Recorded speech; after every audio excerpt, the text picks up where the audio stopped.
berbagai topik menarik dikupas dalam dialog hari ini.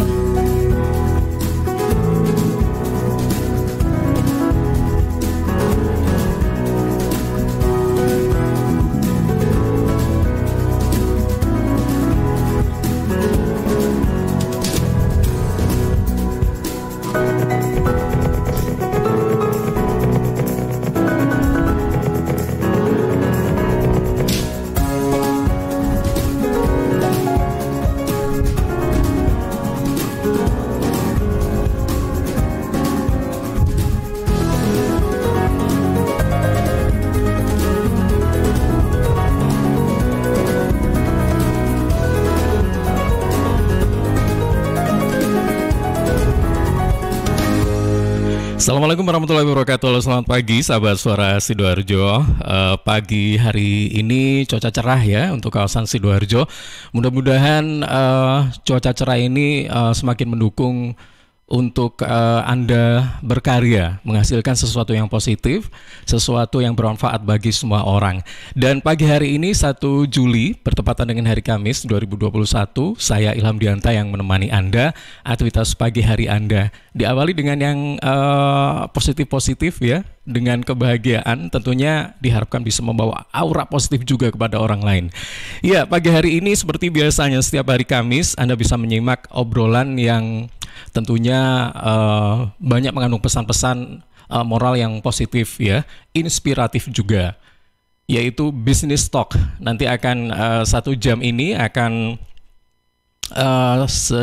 bukan sedikit lagi, 1 jam saya kira cukup banyak waktunya ya, untuk melihat bagaimana potensi bisnis Anda ketika menghadapi pandemi wabah COVID-19 pada saat ini. Nanti kita akan berbincang mengenai COVID melonjak, nasib kita bagaimana, bersama dengan Coach Humphrey Rusli dari Bara Coaching Indonesia.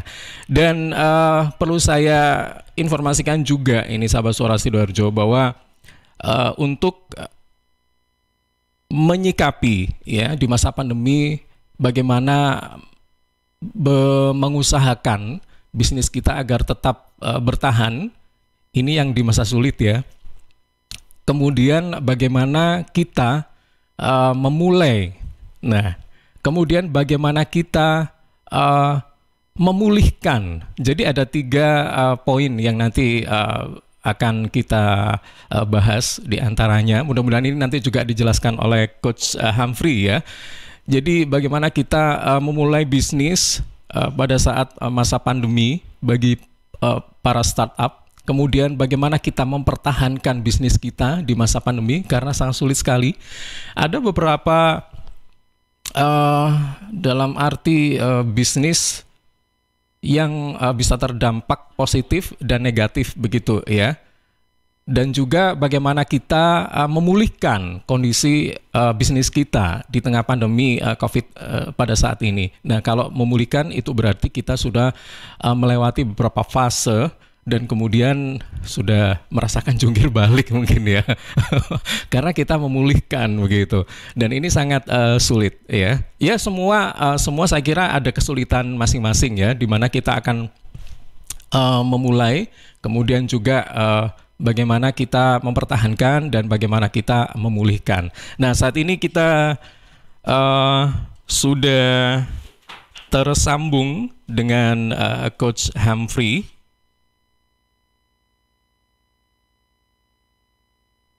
dari Bara Coaching Indonesia.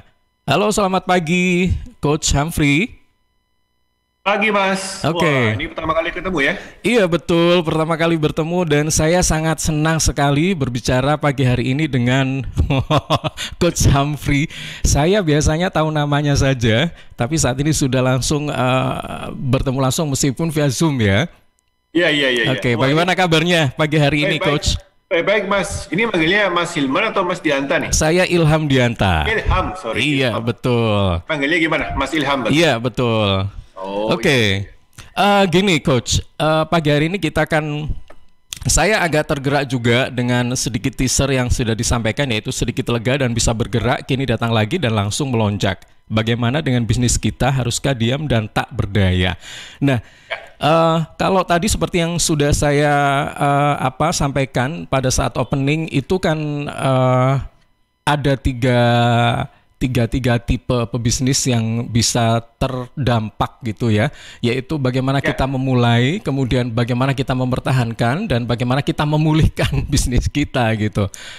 Nah, sebelum kita membicarakan satu persatu, mungkin yang harus kita lakukan, sikap kita pertama kali ketika kita ada wabah ini, kita harus bagaimana sih gitu loh. Ini kan kadang-kadang kita merasa bingung juga untuk memulai, kemudian mempertahankan dan memulihkan. Sikap kita itu seperti apa nih, Coach? Oke, terima kasih Mas Ilham. Jadi ini sebuah pernyataan dari Mas Ilham dari tadi yang pertama kali openingnya statement itu bagus banget ya. Kita mulai dengan yang positif. Nah, I'd like to start from that point. Jadi bisnis ini adalah sebuah kegiatan yang fundamentalnya itu bukan produk, bukan service, bukan profit oriented, bukan customer, bukan supplier, bukan transaksi, bukan gudang, bukan manajemen, bukan. Ya, tapi fundamentalnya itulah hope, harapan. Bisnis, saya ulangi lagi ya, bagian yang paling nukleus, paling inti dari bisnis adalah harapan. Kalau tidak ada harapan, if there is no hope, there is no business. Misalkan ini, harapan gimana sih Mas Coach? Kita punya harapan bahwa produk yang saya buat ini akan membawa keuntungan untuk perusahaan. Harapan kan? Bukan produknya, harapannya. Yeah. Ya. Saya punya harapan bahwa jasa yang kami lakukan ini, misalkan seperti kami ya, para Coaching Indonesia, kita membantu para pengusaha. Kita punya harapan besar dan kita yakin akan harapan itu bahwa kita akan membawa kemajuan untuk para bisnis, para pengusaha yang kita bantu. Harapan kan? Restoran punya harapan bahwa konsumennya akan datang dan makan dan menikmati dan memuji makanan itu. Itu harapan kan? Nah, sekarang kita gabungkan dengan kondisi PPKM mikro atau apapun lah istilahnya, di mana kita kembali lagi ke kondisi awal tahun 2020 ya. Kita harus di stay at home, kemudian kita harus ada lockdown segala macam ya. Semoga nggak terjadi lockdown. Nah, posisi kita ini adalah yang hilang itu bukan bisnisnya, Mas. Tapi? Harapannya. Oh iya. Nah, jadi perlu dipahami, kalau there is no hope, there is no business. Nah, sekarang ini semoga teman-teman bisa paham, karena ini agak sedikit fundamental ya, karena saya bicara masalah bisnis sekarang, dan bukan bicara masalah agama, bukan masalah faith, tapi kita mesti bicara masalah harapan atau hope. Nah, kalau kita bicara masalah harapan, kalau yang terjadi itu tidak ada harapan, udah pasti bisnisnya mati. Itu kenapa? Kalau kita melihat ya dari standar Amerika, sekarang Amerika sudah masuk ke Purchase Manager Index ini. Jadi kalau PMI itu di Amerika namanya ada Purchase atau Purchasing Manager Index. Artinya apa? Market di Amerika, ini saya lagi cari dari Indonesia karena belum dapat akurasinya, tapi kemungkinan besar kita lagi kontraksi. Tapi kalau di Amerika, kondisinya lagi ekspansi. Ekspansif itu artinya apa? Di atas 50%, jadi PMI itu ada standarnya. Di bawah 50 itu namanya kontraksi, menyusut. Di atas 50 sampai 100 itu namanya adalah ekspansif. Nah, artinya kalau Purchase Manager Index-nya itu adalah di atas 50, maka percaya atau hope daripada market itu tinggi. Sehingga mereka belanja seperti biasa. Gitu ya. Jadi kalau roda perekonomian ini tidak diberi asupan hope untuk belanja, hope untuk menjual, hope untuk berdagang, hope untuk bertransaksi, maka roda ekonominya akan lumpuh. Yeah. Nah, jadi kalau kita melihat, kenapa di Amerika sekarang kita lihat ya, American Got Talent semuanya sudah hidup lagi. Kalau suka lihat TV, EGT ya. Kemudian kemarin saya dapat postingan dari salah satu ahli ekonomi yang saya follow di Instagram, menunjukkan bahwa di Las Vegas mereka sudah berbondong-bondong, rame-rame, makan-makan, pesta-pesta di jalan, whatever it is. Nah, ini menunjukkan bahwa mereka hope-nya tinggi. Sedangkan di Indonesia, itu hope-nya lagi delosor sekarang, Mas. Ya, karena kita lagi tidak percaya dengan kesehatan kita sendiri, ya. Setiap hari saya juga waspada. Sedikit aja nampak saya agak sedikit berat, waduh, jangan-jangan, gitu kan Mas ya? Sedikit aja saya ngos-ngosan atau naik tangga, biasanya naik tangga kok nggak berat ya. Kebetulan rumah saya dua lantai, naik lantai kedua kok agak berat, udah merasa Padahal ya dicek di apa namanya itu di oximeternya nggak masalah, gitu ya. Itu kan benar-benar menandakan bahwa hope kita di level yang memprihatinkan. Ini sebetulnya masalahnya. Jadi kalau kita bilang masalah bisnis itu karena pada saat PPKM mikro ataupun namanya kondisi kita harus PSBB, apapun lah istilahnya, itu kita nggak ada konsumen. Ya bukan masalah itu, Mas. Masalahnya adalah tidak adanya harapan. Nah, ketika orang tidak punya harapan, mereka akan berlaku defensif. Iya. Itu sudah manusiawi ya, hukum alam ya. Apa itu defensif? Bertahan, ya. Keluarin uang Rp1 demi Rp1 itu hati-hati sekali. Kita mau ketemu sama orang nggak berani. Yang jualan juga tidak berani menawarkan. Ya, karena dia tidak ada harapan bahwa akan terjadi transaksi ataupun penawaran dia akan mendapatkan sambutan. Mereka nggak berani menawarkan. So apa yang terjadi? Ekonominya langsung kontraksi, mengkeret, hilang. Ya, nah itu dasarnya dulu teman-teman. Jadi pada saat kondisi seperti ini, apa yang kita mesti lakukan adalah menimbulkan harapan. Loh, gimana Coach? Kan harapan itu terjadi, hilangnya harapan ini terjadi karena tidak adanya kepastian kesehatan, tidak adanya kepastian pelayanan kesehatan karena rumah sakit penuh dan segala macam. Kita lihat berita. Nah, how do you do that? Kembali ke opening statementnya Mas Ilham, kita harus do something positive. Nah, maksudnya gimana? Di dalam bisnis, setelah kita paham bahwa kondisinya kita tidak ada harapan, kita mesti melakukan sesuatu yang sifatnya menyebar positif. Ini kepada pengusaha semuanya ya. Dan saya sudah lakukan ini sudah berbulan-bulan gitu ya. Ada beberapa sesi-sesi yang biasanya saya dibayar jutaan pun saya free-kan. Bukan berarti saya mau mengobrol jasa kami, tapi kita memberi rutin apa yang saya bisa lakukan sesuai dengan keahlian kita untuk menimbulkan kesan positif, untuk melakukan sesuatu yang positif. So, what I need you to do, apa yang saya minta teman-teman lakukan adalah lakukan sesuatu. Jangan sampai merugikan perusahaan, of course. Jangan sampai Anda rugi atau semakin sedikit aset Anda berkurang. Tapi you have to do something positive, anything. Kalau Anda suka bikin kue, ya udahlah sebarin resep-resep kue ke YouTube Anda, ke Instagram Anda. Kalau Anda bikin baju, ya sebarkanlah beberapa cita-cita menarik tentang baju Anda di Instagram. This is bagusnya medsos ya, media sosial di dunia ini membantu kita untuk menyebarkan something positif.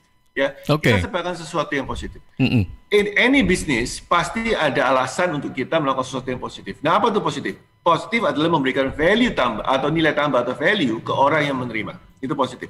Jadi kalau membuat orang yang merasa khawatir itu negatif. Kalau membuat orang merasa happy, senang, tercerahkan, teredukasi, apapun istilahnya itu namanya positif. Nah, jadi positif itu memberikan value. Gitu ya. Nah, dari positif itu kita masuk ke tahap berikutnya, yaitu kita mulai membangun trust atau hubungan. Nah, jadi kalau kita secara strategi kita beritahu, strateginya adalah bangun value, sebarkan nilai positif ke konsumen atau prospek yang potensial membeli kepada kita.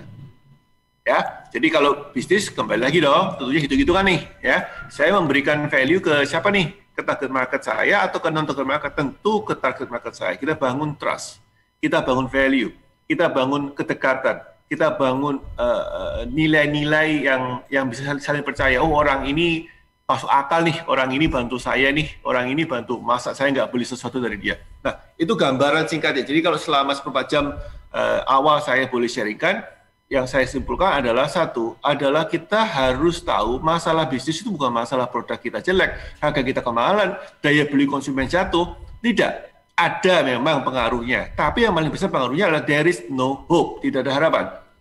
Ya, besok kayak mau kiamat, besok udah mau mati gitu loh Mas. Iya, betul. Ini membuat kita akhirnya malah mati beneran. Jadi yang kita mesti lawan itu bukan masalah apakah headline saya, apakah iklan kita kurang menarik. No. Yes, of course kita mesti belajar itu. Tapi yang kita mesti lawan adalah kita mesti membuat sebuah gerakan, movement positif. Secara paling kecil yang kita bisa, saya nggak minta kita turun ke jalan dan juga nggak boleh oleh pemerintah ya kita teriak-teriak, kita lompat-lompat, ya bukan gitu. Nanti orang gila yang, maaf jangan pakai orang gila, nanti saya disomasi gitu ya.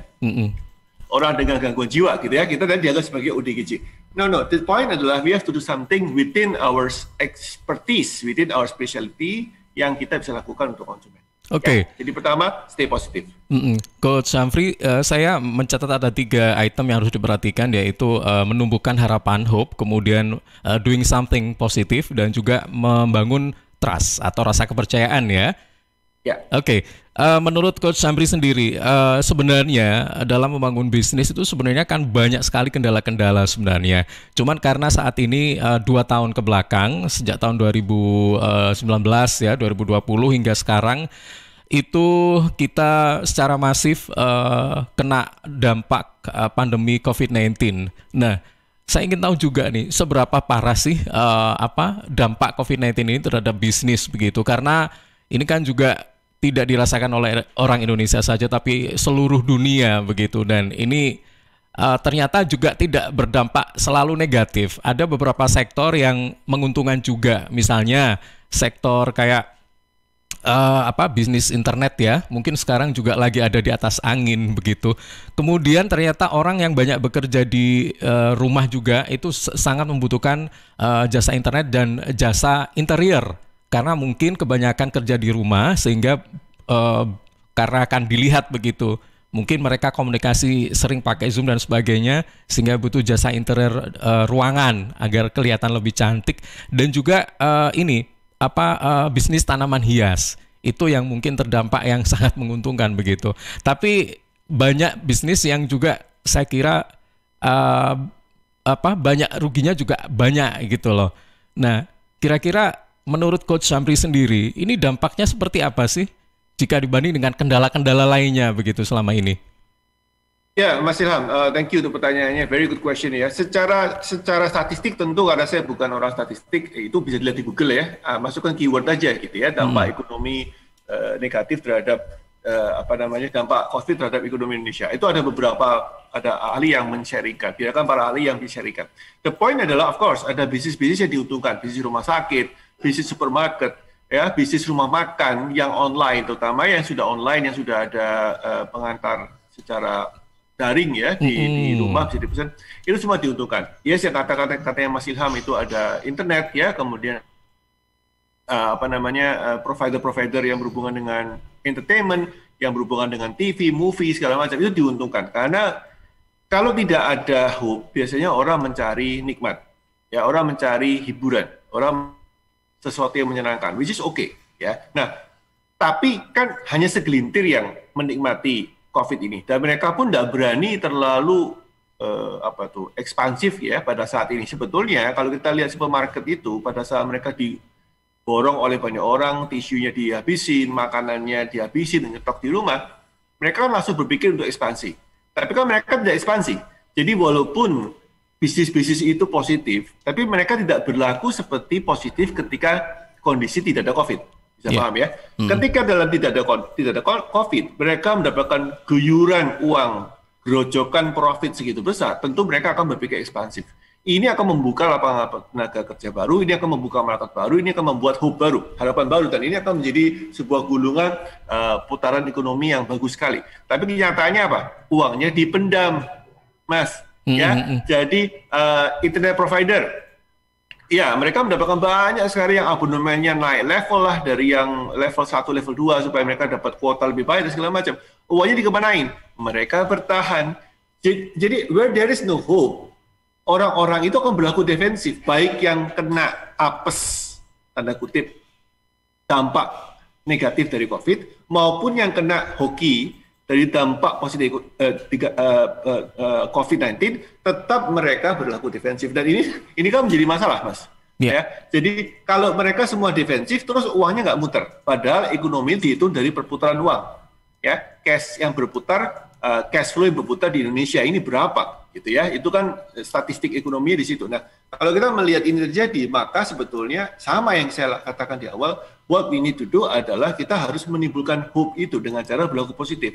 Tentu, kalau kita dikasih kesempatan rezeki lebih karena bidang industri kita diuntungkan dengan adanya pandemi ini, kita harus melakukan positive action yang berhubungan dengan melibatkan perputaran cash. Jadi misalkan, apa yang maksudnya melibatkan itu? Kita bisa membuat beberapa promo spesial, kita bisa membuat sebuah event-event yang menarik, yang membutuhkan uang. Di mana para pelaku bisnis teman-teman kita yang tidak dapat positive impact dari COVID-19 tidak bisa melakukan itu karena nggak ada duitnya. Gitu kan?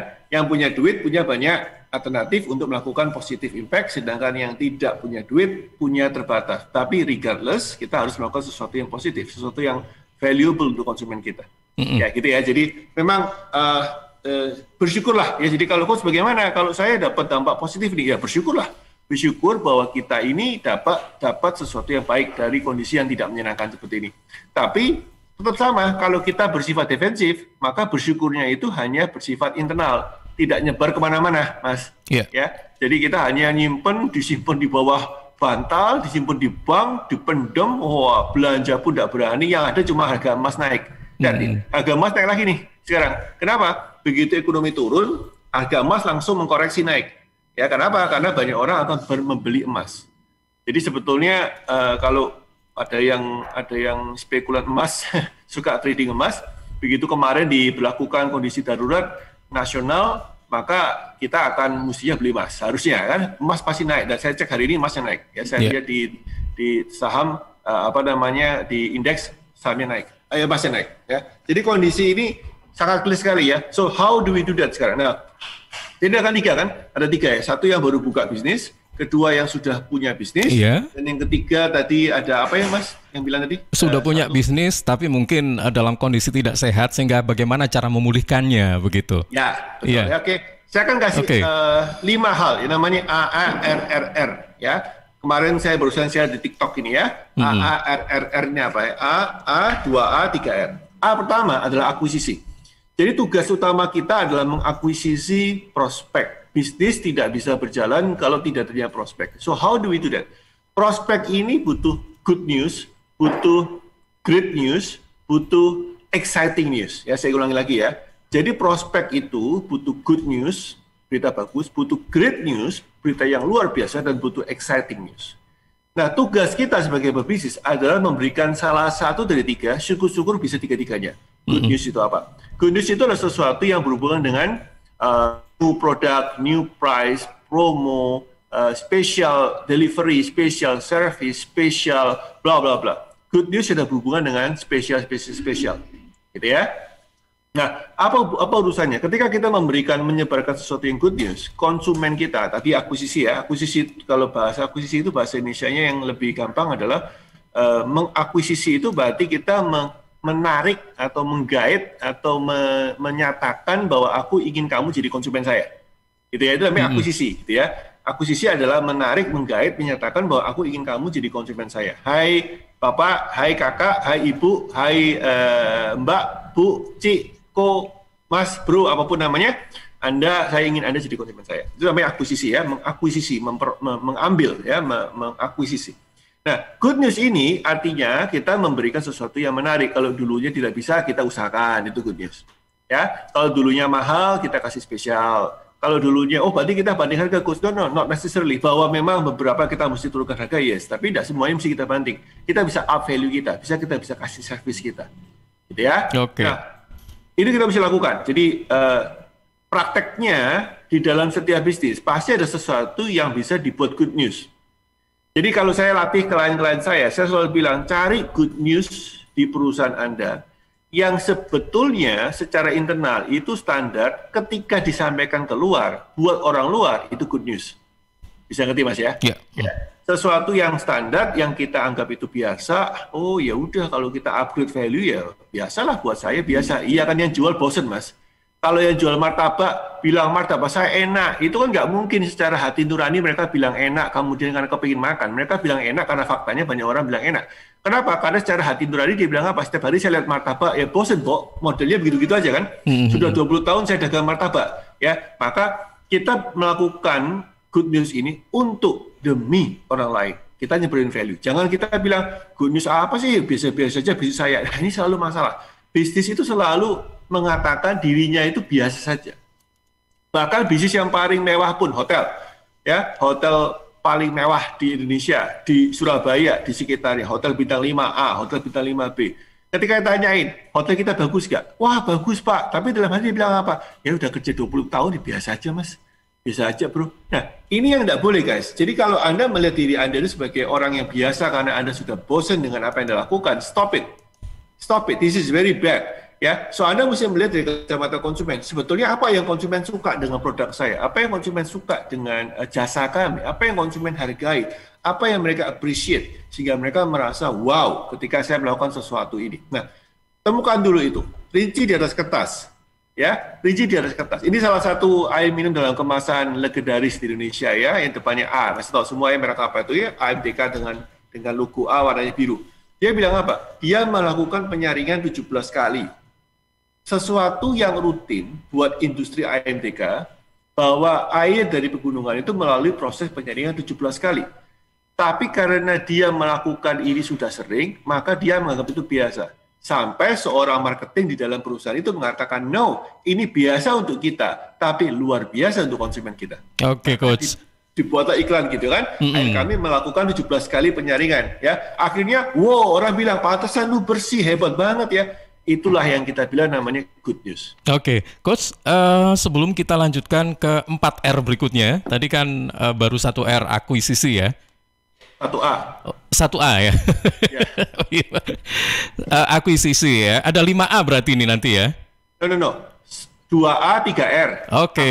Ya, 2A 3R. 2A 3R. Berarti 1A baru kesebut 1 dulu ya.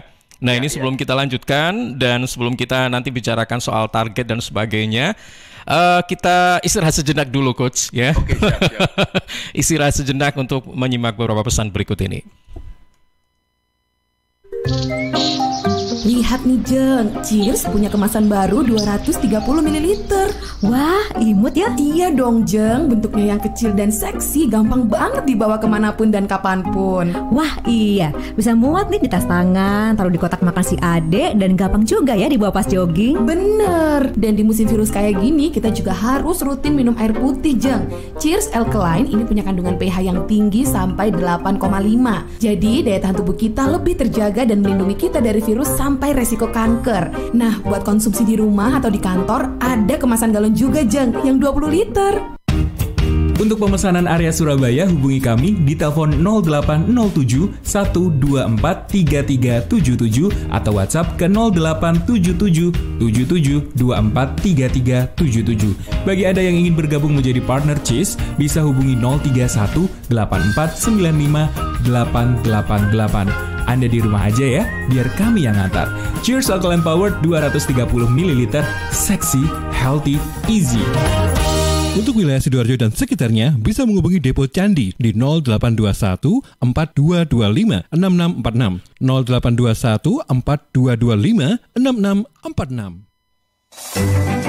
PT Inet Global sejak tahun 2005 bergerak di bidang ICT, Information and Communication Technology, Internet Service Provider atau ISP, web hosting dan domain, fiber optic system, dan satelit atau VSAT, memberikan layanan jasa koneksi internet ke seluruh dunia dengan kecepatan tinggi dan harga yang kompetitif. Juga memberikan solusi dan jasa konsultasi pendistribusian koneksi internet, menyediakan solusi ICT yang komprehensif, terpadu, dan disesuaikan bagi pengguna yang mencakup data infrastruktur, managed service, cloud computing, IT services, serta layanan digital yang fokus untuk memanfaatkan peluang yang mendukung dan menambah nilai pada bisnis utama tiap customer. Untuk layanan dan servis Inet, hubungi kantor pusat Jalan Kuningan Barat nomor 8 Jakarta. Telepon 021 299 66900. Kantor Surabaya, Intiland Tower lantai 11, Jalan Panglima Sudirman 101 sampai 103 Surabaya. Telepon 031 535 3955. 031 535 3955. Inet Globalindo, the best service for great solution. Rokok opo iki kok putihan? Ya rokok kok, ya murah, ya akeh. Rokok ilegal ki. Masa rokok ilegal iki? Yo ki.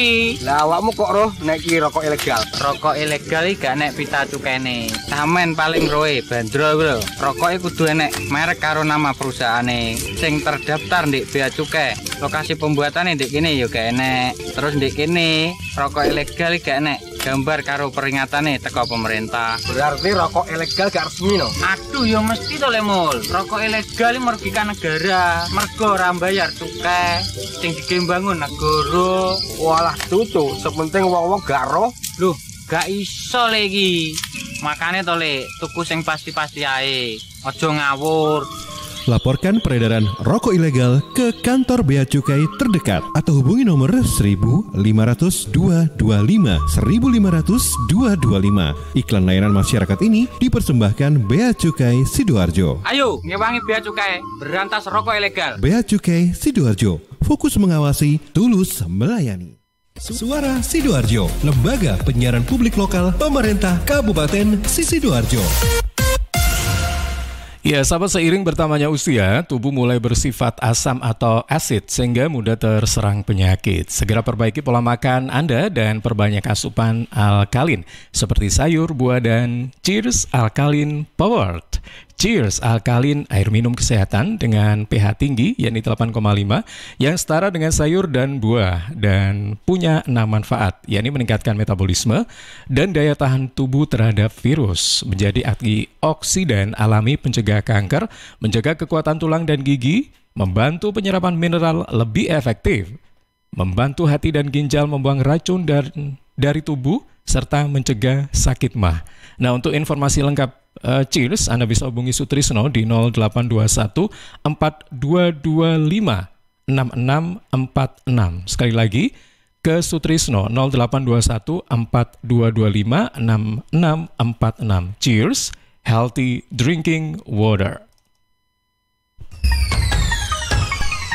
Peraturan Gubernur Nomor 53 Tahun 2020 tentang penerapan protokol kesehatan dalam pencegahan dan pengendalian COVID-19 mulai berlaku efektif. Berisi tentang pengendalian aktivitas masyarakat untuk mencegah penyebaran COVID-19.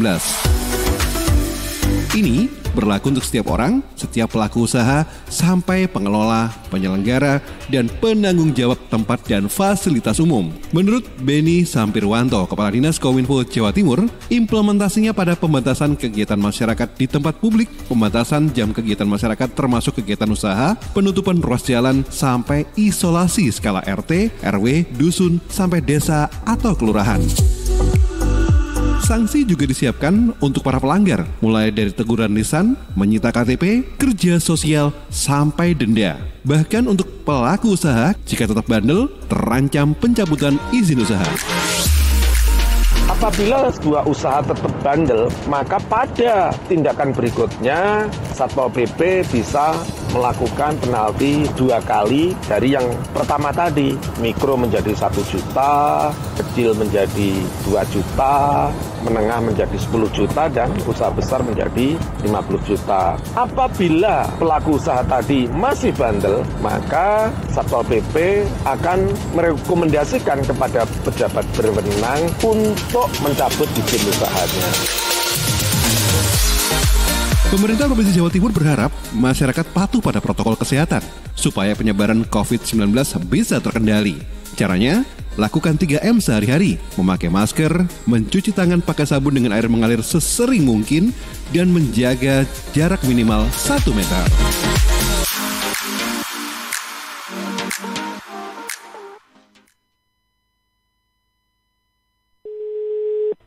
Terima kasih sudah menghubungi Universitas Muhammadiyah Sidoarjo UMSIDA. Perguruan tinggi terakreditasi B, berprestasi nasional dan internasional di bidang pendidikan, penelitian, pengabdian masyarakat, dan tata kelola kelembagaan. UMSIDA mempunyai 5 fakultas dan 29 program studi dilengkapi dengan beasiswa, asuransi kesehatan, asrama, unit kegiatan mahasiswa, dan berkesempatan kuliah di luar negeri. Dengan kurikulum Merdeka Belajar Kampus Merdeka, kuliah bisa sambil bekerja, sesuaikan waktu belajar di jam pagi atau sore, dan tentu didampingi dosen berdedikasi tinggi. Daftar sekarang di Kampus 1 UMSIDA, Jalan Mojopahit 666B Sidoarjo, depan RSUD Sidoarjo. WhatsApp PMB di 0877 5222 8200 atau pmb.umsida.ac.id. Batas pendaftaran 31 Agustus 2021. UMSIDA, dari sini pencerahan bersemi, pilihan tepat generasi hebat. Suara Sidoarjo, lembaga penyiaran publik lokal pemerintah Kabupaten Sidoarjo. Ya, sahabat, jika Anda ingin wajah cerah dan glowing, tapi nggak bikin kantong kering ya, yuk ke Ella Skincare, dapatkan diskon 50% untuk semua jenis treatment, seperti Korean Bright Tonight, kemudian Acne Cure Treatment, juga DNA Salmon Skin Booster. Ada juga IPL dan masih banyak lagi. Syarat dan ketentuan berlaku. Yuk sahabat, rasakan pengalaman treatment nyaman dengan staf yang ramah, memberikan hasil yang nyata dan harga yang terjangkau. Berbagai treatment dan produk berkualitas yang sudah BPOM. Ella Skincare ada di Jalan Ayani nomor 40, Kelurahan Sidokumpul, Sidoarjo. Untuk reservasi, Anda bisa menghubungi 0812 3688 1384. Saya ulang ya, di 0812 3688 1384. Ella Skincare, merawat semua bisa bersih berkilau. Suara Sidoarjo, lembaga penyiaran publik lokal pemerintah Kabupaten Sidoarjo. Oke sahabat, kita akan melanjutkan perbincangan dengan Coach Humphrey Rusli ya. Dan perlu saya informasikan juga bahwa bisnis talk pagi hari ini Anda bisa menyimak live at www.suarasidoarjo.id dan juga melalui YouTube di LPPL Radio Suara Sidoarjo. Dan program ini juga disiarkan di Praja Angkasa Trenggalek FM 88,9, RSAL Nganjuk FM 105,3 dan RGR Tulungagung FM 90,1. Baik, kita sapa kembali Coach Humphrey. Coach Humphrey. Halo. Oke. Yes. Tadi kita sudah menyimak 1A ya. Tapi gini, sebelum dijelaskan 1A dan sisanya 3R, ini untuk sahabat Suara Sidoarjo yang ingin bertanya secara langsung silakan ya. Ini bisa interaktif melalui 031 96 1514 atau melalui WhatsApp di 0811 3091 009. Silakan pertanyaan terkait dengan tema pagi hari ini, yakni COVID melonjak, nasib kita bagaimana? Saya agak gimana begitu ya, susah soalnya ya menghadapi pandemi untuk saat ini. Coach Humphrey, silakan dilanjutkan. Ini saya butuh penjelasan juga nih, A yang 1 dan 3R berikutnya, apa ini? Ya, jadi ayat 1 ada good news, great news, sama exciting news ya. Baru namanya good news. Good news ini paling tidak ada modal. Kita memberikan sesuatu informasi yang berhubungan dengan apa yang kita lakukan di dalam yang menimbulkan pencitraan positif. Great news ini sesuatu yang pakai modal sedikit atau banyak tergantung, yaitu kita memberitahukan tentang sesuatu yang baru, sesuatu yang terobosan, breakthrough. Great news, kita ada resep baru, misalkan toko roti. Great news, kita melakukan teknologi baru untuk pabrik baju. Great news, untuk itu kita mesti sebarin semua. Ya, sekali lagi, medsos kita pakai karena hampir gratis. Tentu ada yang berbayar, ada yang gratis. Kita pakai medsos karena paling mudah. Bukan berarti saya anti yang offline ya. Offline boleh, tapi kan mesti bayar ya. Jadi kita mesti punya great news. Exciting news ini yang paling mahal karena kita membutuhkan yang namanya strategi marketing, yaitu biasanya free trial, Mas. Exciting news ini sesuatu yang kita bagi-bagi, kita beritahu, kita ajak konsumen kita, prospek kita. Tadi yang kita mau sebagai value itu prospek kita yang masuk kategori target market, kita kasih mereka free trial, kita kasih mereka free tester, kita kasih bantuan untuk mereka supaya mereka ngerti siapa kita, sehingga mereka rindu, kangen, kepingin berhubungan dengan kita terus, karena mereka mendapatkan value. Ya. Jadi A pertama adalah akuisisi. Nah, setelah A pertama selesai, kita masuk ke aktivasi. Aktivasi adalah proses merayu konsumen untuk lebih tinggi lagi dekat dengan kita. Dengan apa? Dulunya free trial menjadi purchasing atau membeli. Ya, menjadi buying customer. Dulunya cuma trial customer, sekarang menjadi buying customer. Nah, itu yang namanya adalah aktivasi. Jadi yang pertama adalah akuisisi, yang kedua adalah aktivasi. Paling gampang ceritanya adalah test drive ya. Kalau kita beli mobil test drive kan, test drive itu adalah akuisisi. Ini bentuk itu merayu ya. Untuk merayu yang level A pertama, akuisisi ya. Cobain dong test drive. Setelah mereka sudah ketagihan, kita rayu mereka untuk membeli. Namanya adalah aktivasi atau namanya buying customer. Nah, ini yang paling banyak orang struggling di sini, Mas. Karena kebanyakan mereka menggunakan free trial akhirnya nggak beli-beli. Ya, semuanya free diambil tapi nggak beli-beli. Itu kenapa ini butuh satu sesi terpisah ya untuk menjelaskan dari akuisisi menjadi aktivasi. Nah, supaya karena waktu nggak keburu, saya jelaskan R yang berikut. Jadi setelah kita mempunyai namanya aktivasi, kita mengaktifkan customer itu dari trial customer menjadi buying customer, maka tugas kita baru masuk ke 3 yang berikutnya, R pertama, yaitu namanya adalah retensi. Retensi yaitu membuat mereka betah sama kita, nyaman sama kita, happy sama kita, beli lagi sama kita.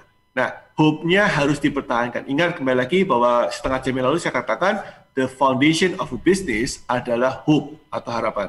There is no hope, no business. Ya, sebetulnya lebih panjangnya lah, if there is no hope, there is no trust, there is no trust, there is no transaction, there is no transaction, there is no business. Itu komplitnya begitu ya. Hope, trust, transaction, business. Oke, tapi intinya adalah there is no hope, there is no business. Nah, setelah kita punya retensi, kita masuk ke namanya R kedua, itu referral. Apa itu referral? Kita fokus untuk membangun hope lebih tinggi lagi skalanya, yaitu menyebarkan word of mouth, mulut ke mulut. Ya, jadi kita membuat mereka masuk ke level di mana you happy dengan saya, maka Anda bantu dong sebarin informasi positif ini. Jadi sebetulnya kembali lagi ke yang awal, yaitu akuisisi, tapi dilakukan oleh mulut konsumen kita sendiri, bukan mulut kita. Itu namanya referral. Terakhir baru kita bicara masalah total revenue, R revenue yang terakhir, yaitu omset. Nah, saya cepat clear aja karena ini masing-masing punya disiplin sendiri ilmunya, dari akuisisi, aktivasi, retensi, referral sampai revenue. Itu semua ada ilmunya, ada caranya ya. Tapi intinya adalah kalau kita mempunyai bisnis, baik itu baru ataupun yang sekarang struggling, kembali ke akuisisi. Kembali ke akuisisi. Jadi kalau bilang coach, boro-boro ngomong revenue, boro-boro ngomong referral, ini aja besok nggak tahu saya jual kemana. Karena itu kembali ke akuisisi. Di akuisisi ada 3, good, great, exciting news. Kalau kita punya modal, pakailah yang great atau langsung exciting news. Apa itu exciting news? Saya ulangi lagi. Di mana Anda memberikan berita baik itu, Anda melibatkan konsumen. Contoh begini. Restoran baru buka. Apa yang dilakukan oleh restoran baru buka adalah, ini yang kemarin tahun lalu saya ada podcast ke salah satu industri F&B yang mewawancara saya, dijadikan podcast gitu ya. Saya ada beberapa tahap. Tahap pertama adalah Anda sebarkan di ring 0 kita. Ring 0 itu berarti keluarga terdekat kita. Anda beritahu bahwa Anda membuka restoran, atau depot, atau catering, atau whatever it is. Ya. Nah, setelah itu tahap kedua, Anda mengincip masakan Anda ke mereka. Kok ngincip sih apa sih? Membagi masakan Anda ke mereka sehingga mereka incip-incip. Anda beritahu, halo tante, halo om, ya, halo bule, halo bude, saya Humphrey nih, ini saya lagi buka depot. Keberatan nggak kalau saya kirim masakan untuk diicip, kemudian tolong dikasihin skor. Apa nih yang perlu diperbaiki? Itu langkah pertama. Ya. Langkah kedua setelah kita minta mereka untuk ngicip, langkah kedua adalah minta mereka untuk kasih statement.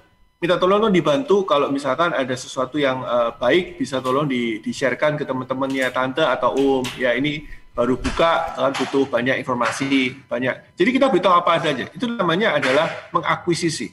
Nah, setelah kita memberikan yang ketiga, kita beritahu kepada mereka adalah misalkan ada special treatment, special service untuk family.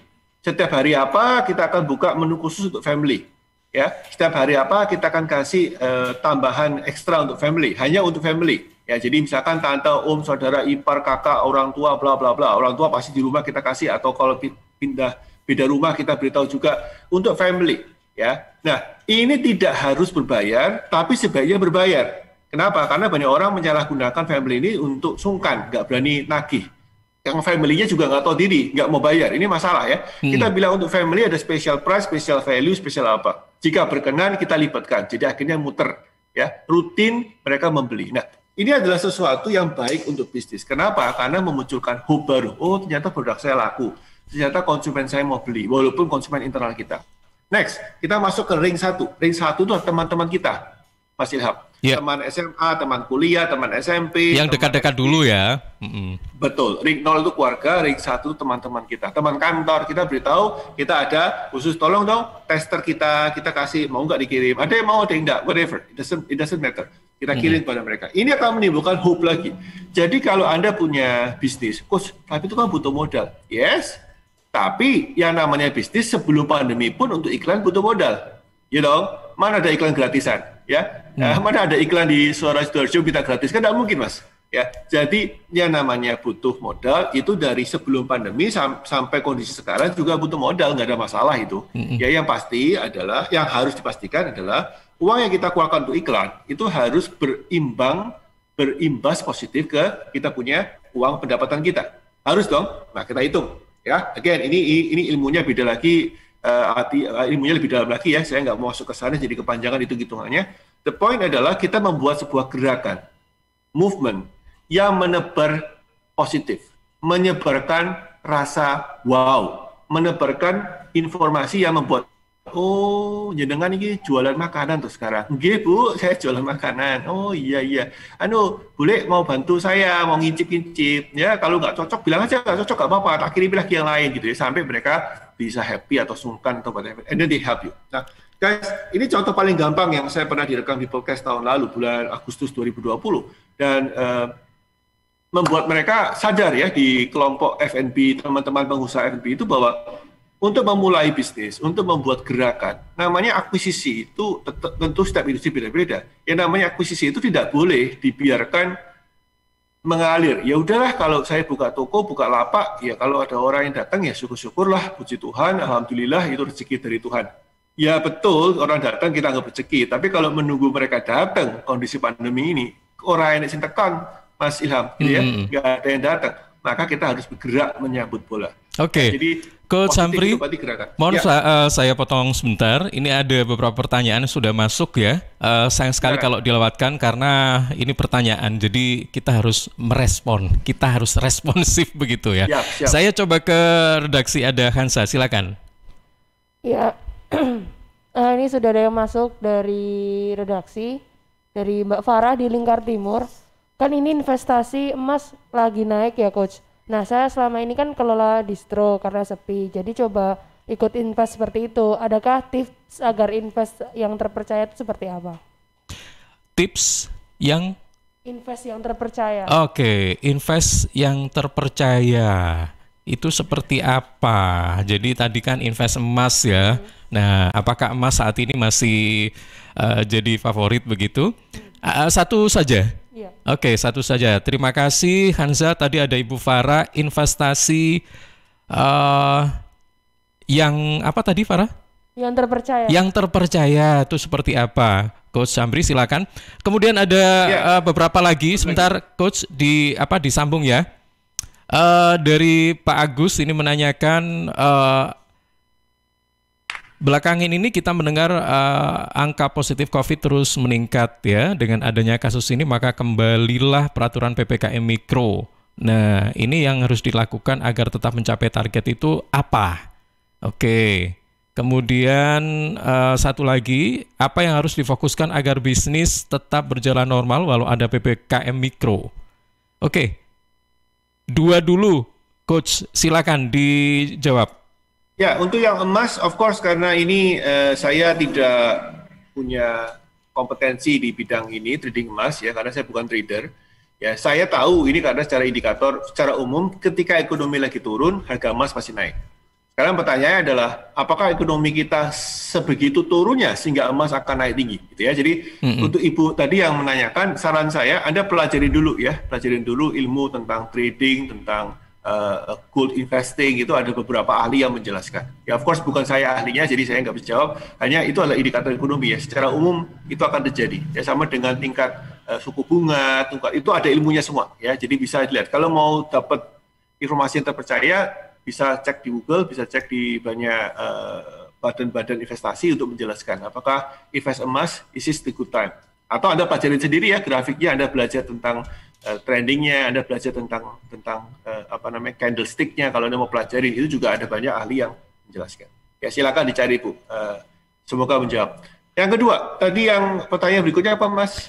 Pak Agus, ini tentang bagaimana mencapai target ketika kita saat ini diterapkan PPKM Mikro gitu. Dan kemudian kalau misalnya sudah di target udah kita ketahui, misalnya apakah sebenarnya kalau di PPKM Mikro itu fokus seorang pebisnis itu yang apa sih gitu? Yang harus difokuskan itu apa?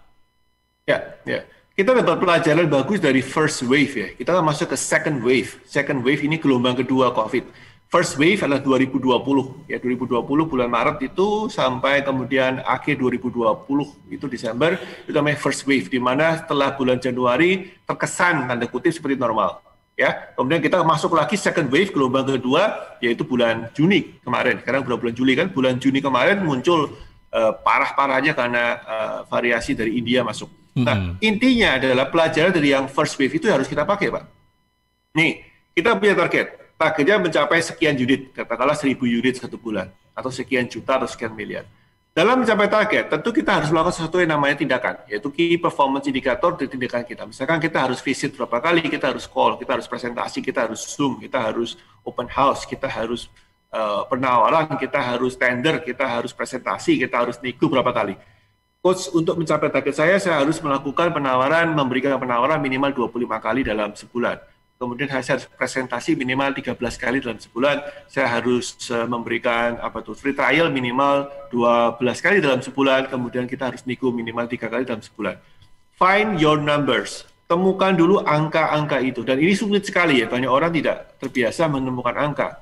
Ya, menemukan angka itu. Kalau tanyain, berapa rasionya Anda antara visit dengan closing? Itu pun tidak bisa jawab. Saya visit konsumen itu dulu sebelum pandemi berapa? Saya nggak tahu, nggak ingat, nggak dicatat. Kemudian sekarang saya ganti lewat Zoom, karena nggak boleh visit kan, saya harus Zoom berapa kali? Waduh, saya juga nggak hitung. Nah, ini yang menjadi masalah. Jadi tantangan pertama sebetulnya adalah bukan pandemi ini membuat saya nggak bisa mencapai target. No, tantangannya adalah gara-gara pandemi ini kita dibukakan mata kita bahwa untuk mencapai target, langkah-langkah kita yang selamanya itu kita take it for granted, yang selama ini kita tidak hitung, harus dihitung. Nah, ini kemudian menjadi nggak enak semua, Mas, ya, karena disi orang itu gituan ngono iso sampai target coach. Nah, iya dulu kan normal. Nah, sekarang kita mesti hitung dong.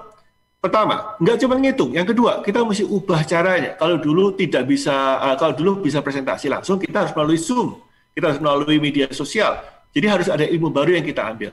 Regardless apapun yang terjadi. Untuk mencapai target di kondisi pandemi atau non-pandemi, tetap sama. Kita mesti ketahui apakah langkah kita ini valid untuk mencapai target. Ya, targetnya katakanlah saya pergi ke Sidoarjo, rumah saya di Surabaya Barat. Tentu harus melalui jalan-jalan toh, jalan apa untuk sampai ke target di Suara Sidoarjo. Nah, masalahnya adalah kalau jalan ditutup bagaimana? Kan gitu. Kalau banjir di sana sini bagaimana? Tentu kita harus muter untuk mencapai ke tempat siaran di Suara Sidoarjo. Kan begitu, Mas? Yeah. Nah, ini yang saya bilang, kalau dulu sebelum muter, jalannya bagaimana? Diukur nggak berapa jam? Jalannya apa saja dilewati? Nah, sebagai sopir, kadang kita nggak sadar. Waduh, saya nggak sadar ya, dari Barat, Surabaya Barat ke Sidoarjo, tempatnya siaran itu lewat jalan apa aja, sudah geluyur aja, gelundung wae, karena sudah terbiasa. Ini yang harus disadarkan. Ketika pandemi, itu seperti roadblocks. Ketika pandemi, itu seperti banjir. Ketika pandemi, itu jalan ditutup, dirahasia oleh polisi. Kita mesti muter. Baru kita ingat, waduh, muter mana ya? Nah, intinya adalah kita mesti mikir, jalan mana yang kita pakai untuk mencapai target itu. Oke. Nah, gimana jalannya? Ya, dengan meng-compare ya, dengan yang lama dibandingkan yang baru. Oke, terima kasih Coach Samfri. Mudah-mudahan Ibu Farah dan juga Pak Agus ya, ini jelas apa yang sudah disampaikan. Satu lagi ini pertanyaan Coach Samfri, bisa dijawab singkat saja dari Pak Andre yang dari Sukodono. Sebenarnya di masa pandemi ini apakah kita perlu menerapkan bisnis sampingan atau inovasi gitu? Inovasi berarti something yang baru gitu ya. Karena gini, saya kira kalau menurut saya inovasi itu perlu, tapi di masa pandemi ini kan buru-buru inovasi bisnis yang awal saja kadang-kadang susah berjalan gitu ya. Nah kayak gitu, gimana ini Coach Samfri menanggapi? Silakan. Ya, ini sekalian ini sebagai closing statement saya. Jadi gini, bisnis itu adalah sesuatu yang Anda harus dalami semakin dalam. Inovasi di bisnis yang sama is a good thing.